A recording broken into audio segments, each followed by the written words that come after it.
সুপ্রিয় শিক্ষার্থীবৃন্দ, শুভেচ্ছা নিও।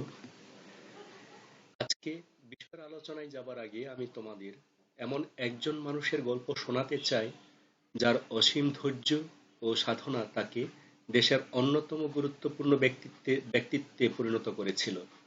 তার নাম শেখ আকিজউদ্দিন। সোশ্যাল মিডিয়াতে যার জীবনী রেকর্ড করে ইউটিউবের মাধ্যমে ছড়ানো হচ্ছে, নিশ্চয়ই তোমরা শুনে থাকবে। আমি তার জীবনের বিশেষ মুহূর্তগুলো এখানে সহভাগিতা করতে চাই। তার জন্ম খুলনার ফুলতলা উপজেলার মধ্যডাঙ্গা নামক একটি গ্রামে। বাবা ছিলেন একজন সহজ সরল গ্রাম্য দোকানদার। আকিজউদ্দিন তার একমাত্র ছেলে। ছেলেকে স্কুলে ভর্তি করালেও দোকানে বসতে হতো বলে স্কুলে যাওয়া হয়ে উঠত না। 1942-43 সালের মহামারীতে প্রচণ্ড খাদ্যাভাব দেখা দিলে মাত্র 13 বছর বয়সে কাজ ও খাবারের সন্ধানে তিনি কলকাতায় পালিয়ে যান। সেখানে থাকার কোনো জায়গা ছিল না। থাকতেন শিয়ালদা রেল স্টেশনের ফুটপাথে। সারাদিন কুলিগিরি করে রাতে ইটের উপর মাথা রেখে ঘুমোতেন। একসময় জাকারিয়া হোটেলে বাসনপত্র ধোয়া মোছার কাজ নেন। এইভাবে কাজ করতে করতে একদিন ফুটপাথে ফল বিক্রি করতে দেখতে পান এবং তিনি নিজেও কিছু টাকা বিনিয়োগ করে একটি ফলের দোকান দেন। দোকান যখন ভালো চলছে তখন বস্তির মস্তানদের চাঁদা না দেওয়ার কারণে মারামারি হয়। তার জন্য পুলিশ ধরে নিয়ে যায়। এ সময় জামিনের টাকা দিতে দোকান বিক্রি করে দেওয়া হয়। সম্বল হারিয়ে আবারও ভাগ্যের সন্ধানে তিনি পেশোয়ার চলে যান এবং সেখানে কুলিগিরি শুরু করেন। এরপর টাকা জমিয়ে আবার কলকাতা ফিরে এসে ফলের দোকান দেন। কিন্তু বস্তিতে আগুন লেগে দোকানটি ও জমানো টাকা সব পুড়ে যায়। আবারও তিনি নিঃস্ব হয়ে পড়েন। এবার শহর পরিচ্ছন্নতা কর্মী হিসেবে কাজ নেন। এখানেও বিধি বাম। প্রচুর পরিশ্রম করতে গিয়ে অসুস্থ হয়ে পড়েন। এরপর মাত্র 10 টাকা হাতে নিয়ে জন্মভূমিতে ফিরে আসেন। ফুলতলায় ফিরে এসে দেখা হয় বাবার বন্ধুর সাথে, যার বিড়ি ফ্যাক্টরি ছিল। এবার বিড়ি ফ্যাক্টরির পাশে দোকান দিয়ে নিজের নামে বিড়ির লেবেল বিক্রি শুরু করেন 1952 সালে। এরপর আর পেছনে ফিরে তাকাতে হয়নি। 1972 সালে প্রতিষ্ঠিত হয় আকিজ গ্রুপ অব কোম্পানিজ। সুপ্রিয় শিক্ষার্থীবৃন্দ, খাবারের জন্য যে কিশোর কুলিগিরি করেছেন, ঘুমিয়েছেন ফুটপাথের ইটের উপর মাথা রেখে, সেই কিশোরের প্রতিষ্ঠিত কোম্পানি আজ দেশের সর্ববৃহৎ একটি কোম্পানি, যেখানে প্রায় 70,000 কর্মী কাজ করছে। আর বছরের শেষে এ কোম্পানি সরকারকে ট্যাক্স দেয় প্রায় $432 মিলিয়ন। এক কিশোরের হার না মানা লড়াই আজ তাকে খ্যাতির শীর্ষে পৌঁছে দিয়েছে। এমন মানুষই দেশের অমূল্য সম্পদ। তাই তোমাদের মধ্যেও এমন ধৈর্য ও সাধনার প্রয়োজন, যেন দেশের অন্যতম গুরুত্বপূর্ণ ব্যক্তিত্বে পরিণত হতে পারো। সুপ্রিয় শিক্ষার্থীবৃন্দ, এ পর্বে আমরা গত ক্লাসের বাকি অংশ আলোচনা করব এবং এ অধ্যায়েরই আরেকটি শিখন ফল নিয়ে আলোচনা করব। তাহলে চলো আমরা আজকের শিখন ফলটা দেখে নিই।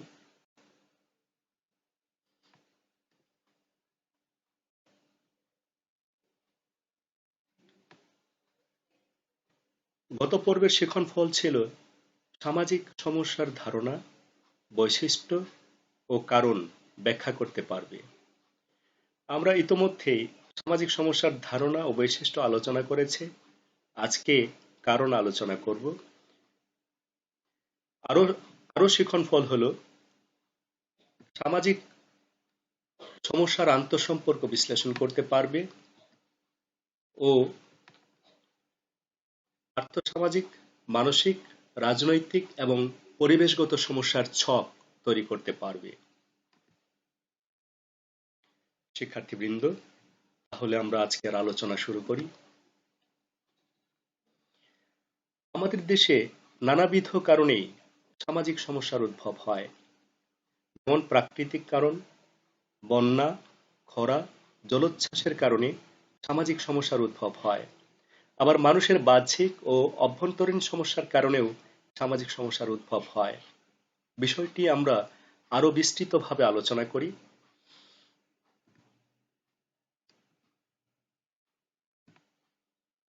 সমাজবিজ্ঞানী জিলিন ও অন্যান্যদের মতে বিশ্বজগতের সাথে মানুষের ও মানুষের সাথে সমাজের সামঞ্জস্য বিধানে ব্যর্থতা থেকে সামাজিক সমস্যার সৃষ্টি হয়। অর্থাৎ জগৎ, সমাজ ও মানুষ এদের পারস্পরিক সম্পর্কে যখন বাধা সৃষ্টি হয় তখনই সামাজিক সমস্যার উদ্ভব হয়।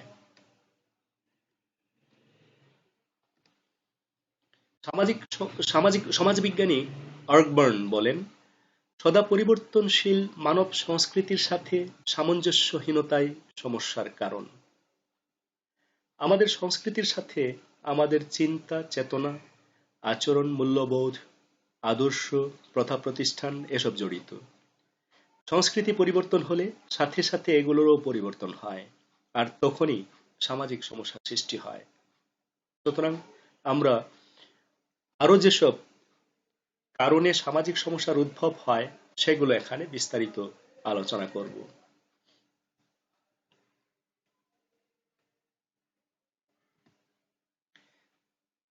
প্রাকৃতিক কারণ। আমাদের দেশে প্রাকৃতিক দুর্যোগের কারণেও অনেক সামাজিক সমস্যার উদ্ভব হয়। যেমন এদেশে নদীর ভাঙনের কারণে হাজার হাজার মানুষ প্রতি বছর ঘর বাড়ি ভিটেমাটি হারিয়ে নিঃস্ব হয়ে বস্তি সমস্যার উদ্ভব ঘটাতে পারে।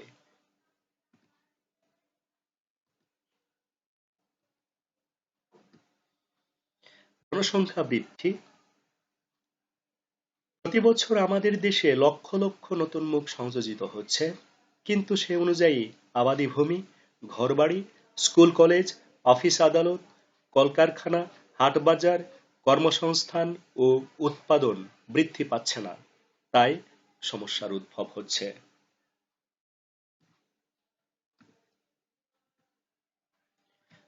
মৌলিক মানবিক চাহিদা অপূরণ। অনেকগুলো সামাজিক সমস্যার সরাসরি মৌল মানবিক চাহিদা পূরণের ব্যর্থতা থেকে উদ্ভব হয়। যেমন চুরি, ডাকাতি, ছিনতাই, ভিক্ষাবৃত্তি, পতিতাবৃত্তি, নিরক্ষরতা, বস্তির উদ্ভব ইত্যাদি।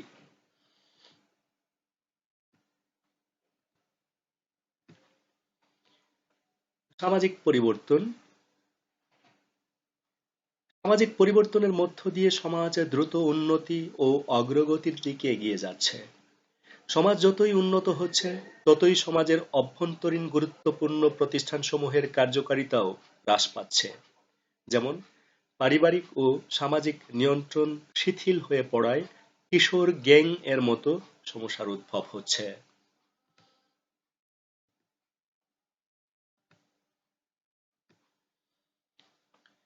সম্পদ ও সুযোগ সুবিধার অসম বন্টন।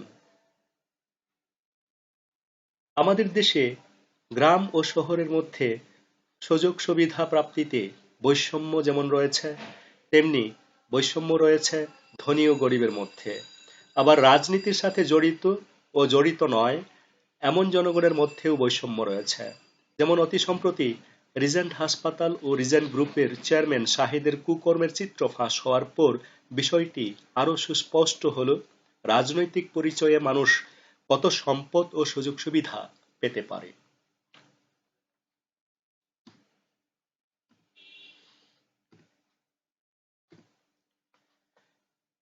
শিল্পায়ন ও নগরায়ন। শিল্পায়ন ও নগরায়ন কিন্তু একে অন্যের পরিপূরক, আর এর প্রভাবটাও সুদূর প্রসারী। শিল্পায়ন ও নগরায়নের কারণে নিত্য নতুন সামাজিক সমস্যার সৃষ্টি হতে পারে। যেমন সামাজিক শোষণ, বঞ্চনা, বেকারত্ব, অপরাধ প্রবণতা, বস্তির উদ্ভব সহ এর সাথে সংশ্লিষ্ট আরো অনেক সামাজিক সমস্যার জন্ম হয়। আবার শিল্পায়ন ও শহরায়নের ফলে পরিবেশ দূষণের মাত্রা বৃদ্ধি পেয়ে পরিবেশের ভারসাম্য নষ্ট করে দিতে পারে। অতি ব্যাপক হারে শিল্পায়ন ও শহরায়নের ফলে জলবায়ুর উষ্ণতা বৃদ্ধি পাচ্ছে, যে কারণে প্রতি বছরই তাপমাত্রা 2-1 ডিগ্রি সেলসিয়াস বৃদ্ধি পাচ্ছে। গবেষকদের আশঙ্কা এরূপ তাপমাত্রা বৃদ্ধির কারণে অ্যান্টার্কটিকার বরফ গলে গিয়ে সমুদ্রপৃষ্ঠের উচ্চতা বৃদ্ধি পাচ্ছে এবং বরফের ভেতরে সুপ্ত অবস্থায় থাকা মারাত্মক ভাইরাসগুলো, যেগুলো লক্ষ লক্ষ বছর সুপ্ত অবস্থায় ছিল, সেগুলো পুনরুজ্জীবিত হওয়ার সম্ভাবনা বেড়ে যাচ্ছে। সেসব ভাইরাস বর্তমান করোনার চেয়েও শত শত গুণ ভয়ঙ্কর। আর এমন অবস্থার সৃষ্টি হলে মানব সভ্যতার ধ্বংসের দ্বারপ্রান্তে উপনীত হবে।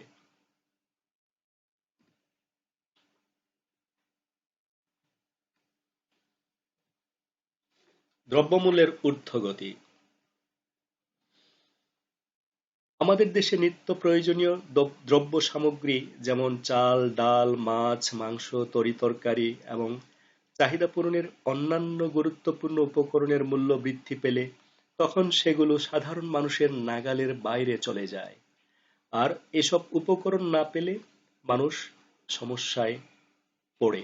আবার সেগুলো যে কোনো উপায়ে পাওয়ার চেষ্টা থেকে নতুন সামাজিক সমস্যার উদ্ভব হতে পারে। আমাদের দেশের নিম্ন শ্রেণীর অনেক মানুষ চালের দাম বৃদ্ধির কারণে চাল ক্রয়ের পর অন্যান্য শাকসবজি, মাছ, মাংস ক্রয়ের টাকা পায় না। তাই শুধু শুকনো মরিচ পুড়ে তা দিয়ে ভাত খেয়ে জীবন বাঁচিয়ে রাখে আর অপুষ্টির শিকার হয়।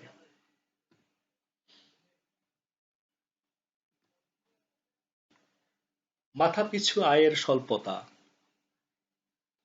এদেশে এমনিতেই মাথাপিছু আয় খুবই কম, তার উপর আবার মাথাপিছু আয়ের মধ্যেও বৈষম্য অতি প্রকট। যেমন কারো কারো প্রতিদিন উপার্জন 15 থেকে 20 হাজার টাকা, আবার কারো কারো মাত্র 200 টাকা। আর 200 টাকা উপার্জনকারীর সংখ্যা 15 থেকে 20 হাজার টাকার উপার্জনকারীদের তুলনায় অনেক গুণ বেশি। এ কারণেই সামাজিক সমস্যার প্রাদুর্ভাব আমাদের দেশে অনেক বেশি।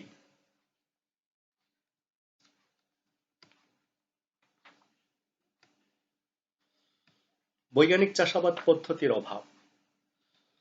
কৃষিতে এই দেশের এখনো শারীরিক শ্রমটাই মুখ্য। কারণ এদেশের দরিদ্র চাষিরা যন্ত্র দিয়ে চাষাবাদ রপ্ত করেনি। আধুনিক চাষাবাদ পদ্ধতির জন্য যে শিক্ষা ও প্রশিক্ষণের প্রয়োজন তা এদেশের চাষিরা পায় না। তাই লাঙ্গল গরু ও মানুষের কায়িক শ্রমই এখানে মুখ্য। আর এরূপ পদ্ধতিতে ফসল উৎপাদন যেমন কম হয়, তেমনি সময় ও উৎপাদন খরচও বেশি হয়। তাই চাষিরা ফসল উৎপাদন করে খুব একটা লাভের মুখ দেখে না বলে তারা প্রান্তিক চাষিতে পরিণত হচ্ছে।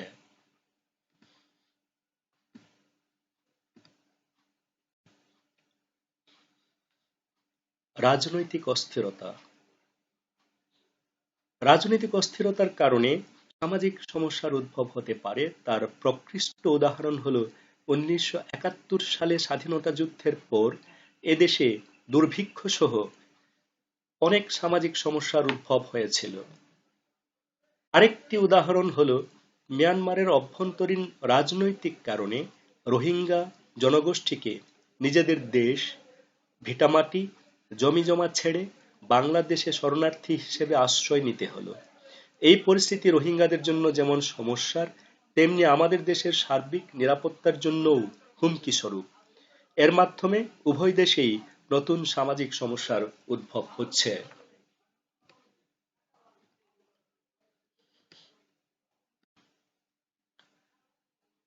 অজ্ঞতা ও কুসংস্কার।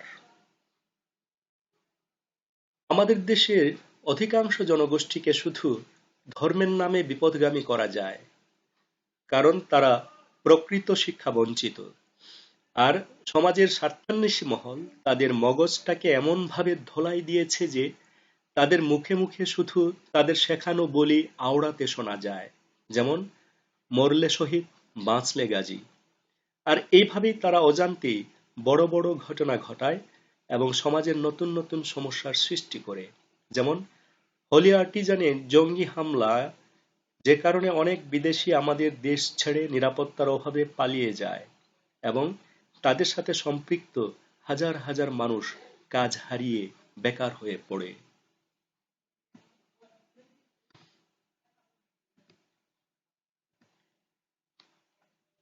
সাংস্কৃতিক কারণ।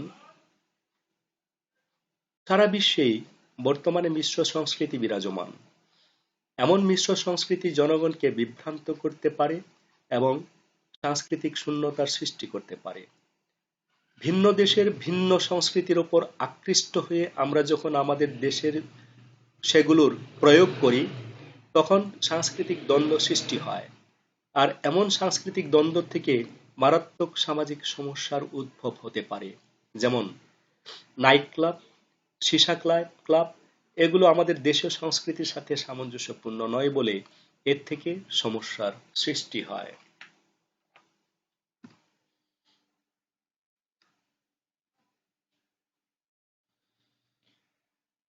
সুতরাং আমরা বলতে পারি সামাজিক সমস্যার পেছনে অনেক কারণ দায়ী থাকতে পারে এবং এই সমস্যাগুলো পারস্পরিক গভীর সম্পর্ক বন্ধনে আবদ্ধ।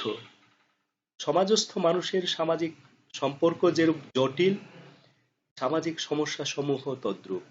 তাই একক বা সহজ সরল কোনো কারণে সামাজিক সমস্যা সৃষ্টিতে খুব একটা প্রভাব বিস্তার করতে সক্ষম নয়।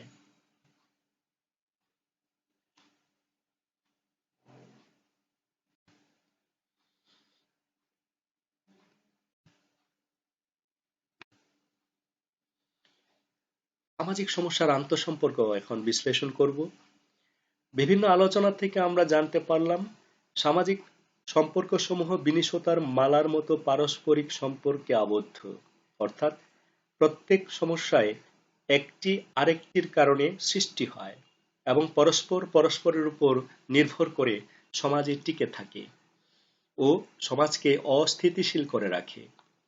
এখন আমরা কতিপয় সমস্যা চিহ্নিত করে তাদের পারস্পরিক সম্পর্ক বিশ্লেষণ করব।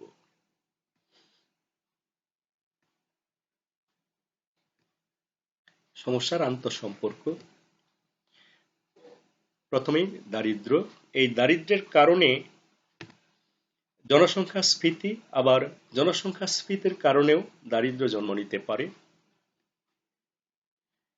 দারিদ্র্যের কারণে কুসংস্কার আচ্ছন্নতা, আবার কুসংস্কার আচ্ছন্নতার কারণেও দারিদ্র্য সৃষ্টি হতে পারে। দারিদ্র্যের কারণে পুষ্টিহীনতা, আবার পুষ্টিহীনতার কারণেও দারিদ্র্য হতে পারে। দারিদ্র্যের কারণে পতিতাবৃত্তি, আবার পতিতাবৃত্তিতে নিয়োজিত হওয়ার কারণেও বিভিন্ন রোগে আক্রান্ত হয়ে মানুষ দারিদ্র্যে পরিণত হতে পারে। দারিদ্র্যের কারণে ভিক্ষাবৃত্তি, আবার ভিক্ষাবৃত্তির কারণেও দারিদ্র্য হতে পারে। দারিদ্র্যের কারণে বেকারত্ব, আবার বেকারত্বের কারণেও দারিদ্র্য হতে পারে। দারিদ্র্যের কারণে নিরক্ষরতা, আবার নিরক্ষরতার কারণেও দারিদ্র্য জন্ম নিতে পারে।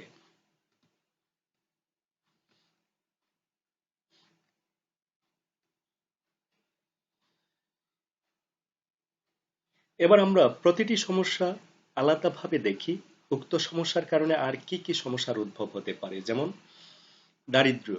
দারিদ্র্যের কারণে জনসংখ্যা স্ফীতি, কুসংস্কারাচ্ছন্নতা, অপুষ্টি, পতিতাবৃত্তি, ভিক্ষাবৃত্তি, বেকারত্ব ও নিরক্ষরতা ইত্যাদি সমস্যার জন্ম নিতে পারে।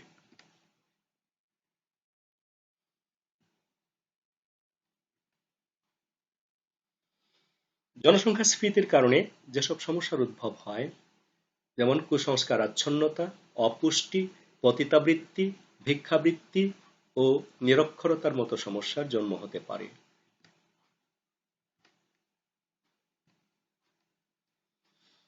কুসংস্কারাচ্ছন্নতার কারণে যেসব সমস্যার উদ্ভব হতে পারে, জনসংখ্যা স্ফীতি, অপুষ্টি, ভিক্ষাবৃত্তি, পতিতাবৃত্তি, বেকারত্ব ও নিরক্ষরতা ইত্যাদি।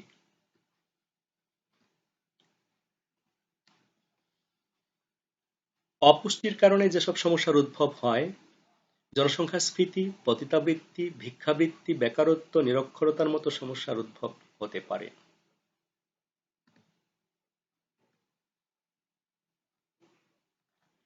পতিতাবৃত্তির কারণে সমাজে ভিক্ষাবৃত্তি, নিরক্ষরতা, বেকারত্বের মতো সমস্যার সৃষ্টি হতে পারে।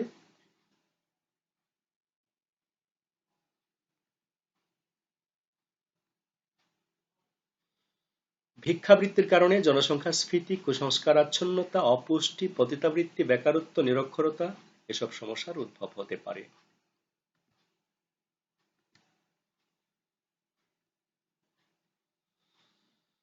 বেকারত্বের কারণে যেসব সমস্যার উদ্ভব হতে পারে: জনসংখ্যাস্ফীতি, কুসংস্কারাচ্ছন্নতা, পতিতাবৃত্তি, ভিক্ষাবৃত্তি, নিরক্ষরতা ও দারিদ্র্য।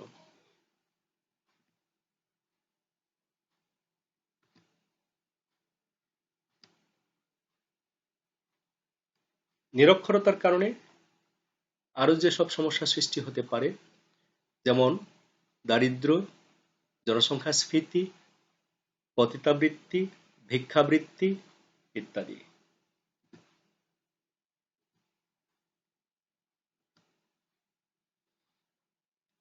তাহলে উপর্যুক্ত আলোচনা থেকে এটা স্পষ্ট হলো, সামাজিক সমস্যা কোনো বিচ্ছিন্ন ঘটনা নয়, বরং একটির সাথে অন্যটির গভীর সম্পর্ক রয়েছে, যে কারণে সমস্যা সমাধানের পদক্ষেপও বহুমুখী হতে হয়। একক কোনো পদক্ষেপ সুনির্দিষ্ট সমস্যা সমাধানে পর্যাপ্ত হয় না। এবার আমরা আরেকটি শিখন ফল দেখে নেব। আর্থসামাজিক, মানসিক, রাজনৈতিক এবং পরিবেশগত সমস্যার ছক তৈরি করতে পারবে।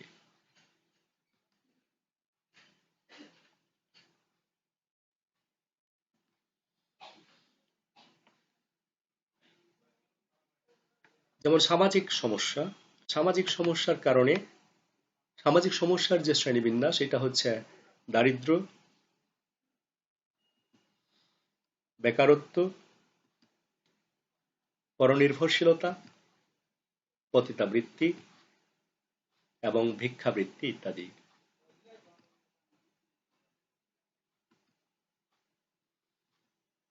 এবার জৈবিক সমস্যা। এর অন্তর্ভুক্ত অসুস্থতা, প্রতিবন্ধিতা, বিকলাঙ্গতা, দৈহিক ভারসাম্যহীনতা ইত্যাদি।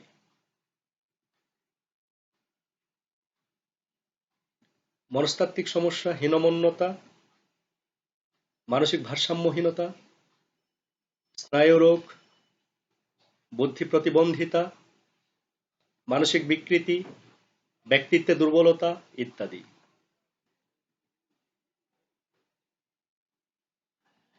সাংস্কৃতিক সমস্যা: যৌতুক, বাল্যবিবাহ, বহুবিবাহ, সাম্প্রদায়িক দাঙ্গা, বাসস্থান সমস্যা, বর্ণবিদ্বেষ ইত্যাদি।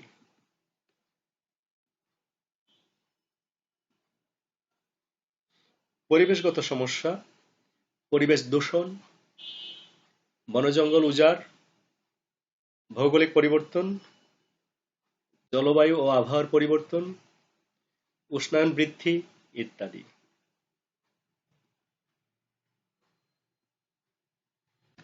রাজনৈতিক সমস্যা: হরতাল, ধর্মঘট।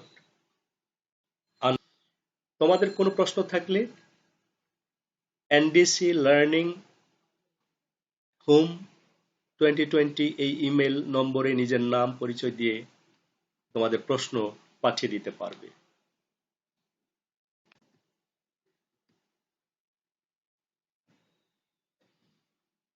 তাহলে ছাত্রবৃন্দ, এই পাঠে আমরা বিগত পাঠে অসমাপ্ত শিখন ফল নিয়ে যেমন আলোচনা করেছি, তেমনি আরো দুটো নতুন শিখন ফল নিয়েও আলোচনা করেছি। আশা রাখি উত্থাপিত বিষয়গুলো তোমরা বুঝতে সক্ষম হয়েছ।